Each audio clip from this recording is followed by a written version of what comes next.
నమస్కారం. మనం ఇప్పుడు ఓ అద్భుతమైన ఖగోళ నాటకం గురించి మాట్లాడుకోబోతున్నాం. అది కూడా 2026లో జరగబోతోంది. అసలేంటిది? ఈ గ్రహాల మహాప్రదర్శన వెనుకున్న కథేంటో పదండి ఈ విశ్లేషణలో చూద్దాం. ఒక్కటి కాదు, రెండు కాదు, ఏకంగా 5 గ్రహ శక్తులు ఒకే చోట ఒకే రాశిలో కలవబోతున్నాయి. దీని ప్రభావం భూమి మీద మనందరి జీవితాలపైన కూడా చాలా బలంగా ఉంటుందని జ్యోతిష్య శాస్త్రం హెచ్చరిస్తోంది. అంటే చూడండి, ఒకవైపేమో పెనుకల్లోలాలు, మరోవైపేమో ఊహించని అదృష్టం. ఇంతకీ ఈ గ్రహాల కూటమి ఏం చెప్పాలనుకుంటోంది? ప్రపంచానికిచ్చే సంకేతం ఏంటి? ఇంకా ముఖ్యంగా మన రాసుల మీద దీని ఎఫెక్ట్ ఎలా ఉండబోతోంది? ముందుగా అసలు ఈ అరుదైన ఖగోళ కలయిక ఏంటో చూద్దాం. ఈ పంచగ్రహ కూటమిని కాస్త వివరంగా అర్థం చేసుకుందాం పదండి. పంచగ్రహ కూటమి పేరులోనే ఉంది కదా, పంచ అంటే 5 గ్రహాలు ఒకే రాశిలో చేరడం అన్నమాట.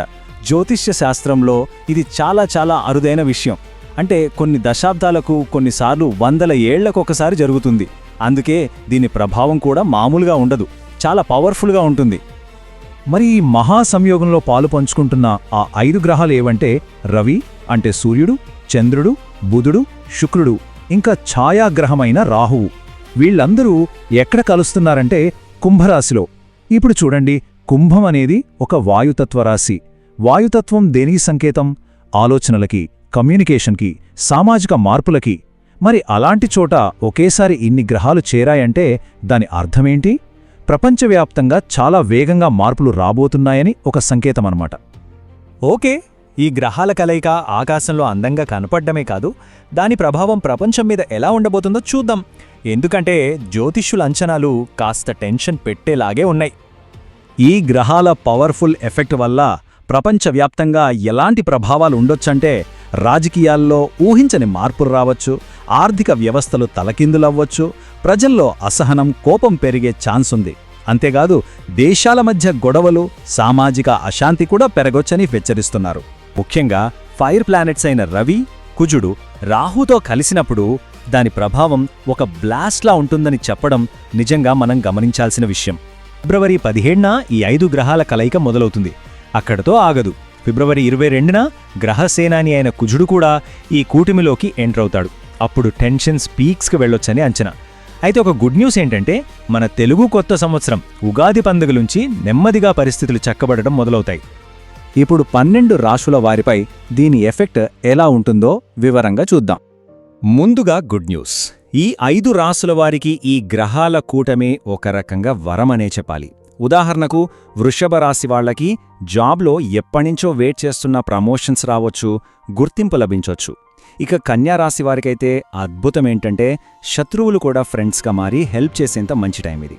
ఇప్పుడు కాస్త జాగ్రత్తగా ఉండాల్సిన రాసుల గురించి మాట్లాడుకుందాం. ఈ 4 రాసుల వాళ్ళు కొంచెం కేర్ఫుల్గా ఉండాలి. ఎందుకంటే ఫర్ ఎగ్జాంపుల్ కర్కాటక రాశికి 8వ స్థానంలో ఈ కలయిక జరుగుతోంది. ఇది అనుకోని మార్పులకి, అడ్డంకులకి సంకేతం. అలాగే మీనరాశికి ఇది 12వ ఇల్లు, అంటే వ్యయస్థానం. సో అనవసరమైన ఖర్చులు, నష్టాలు రావచ్చు. అందుకే ఉగాది వచ్చేంతవరకు వీళ్ళు కొంచెం ఓపికగా ఉండటం చాలా ముఖ్యం. ఇక మిగిలిన రాశుల వారికి మిక్స్డ్ రిజల్ట్స్ ఉంటాయన్నమాట. అంటే అటు పూర్తిగా మంచి కాదు, ఇటు పూర్తిగా చెడు కాదు. కొన్ని గ్రహాలు హెల్ప్ చేస్తుంటే మరికొన్ని ఇబ్బంది పెడతాయి. అందువల్ల వీళ్ల లైఫ్లో పెద్దగా మేజర్ చేంజెస్ ఉండకపోవచ్చు, కానీ చిన్న చిన్న టెన్షన్లు, మెంటల్ స్ట్రెస్ లాంటివి ఎదురవ్వచ్చు. ఈ కష్టకాలాన్ని దాటడానికి సూచించిన శక్తివంతమైన ఆధ్యాత్మిక మార్గమేంటో చూద్దాం. ఈ గ్రహాల నెగిటివ్ ఎఫెక్ట్స్ని తగ్గించుకోవటానికి జ్యోతిష్యులు మహాశివరాత్రి రోజున ఒక సింపుల్ కానీ చాలా పవర్ఫుల్ రెమెడీని సూచిస్తున్నారు. అదేంటంటే ఉపవాసంతో శరీరాన్ని కంట్రోల్ చేయడం, జాగరణతో మనసును నిలపడం, ఇక శివనామ స్మరణతో ఆత్మను శుద్ధి చేసుకోవటం. ఇలా చేయటం వల్ల ఎలాంటి నెగిటివ్ ఎనర్జీనైనా ఎదుర్కొనే ఒక ఇన్నర్ స్ట్రెంత్ మనకు వస్తుంది. నిజమే కదా, శివుణ్ణి గట్టిగా పట్టుకున్నవాడిని గ్రహాలు ఏం చేయగలవు? ఈ మాటలో ఎంత బలముందో చూడండి. గ్రహాల కదలికలు మన జీవితాలపై ప్రభావం చూపించొచ్చు, కాదనలేం. కానీ అంతిమంగా మన సంకల్ప బలం, మన భక్తి, మన సాధన, వీటన్నిటి ముందు గ్రహాలు కూడా తలవంచాల్సిందే. అవే మనల్ని అన్నింటి నుంచి కాపాడతాయి.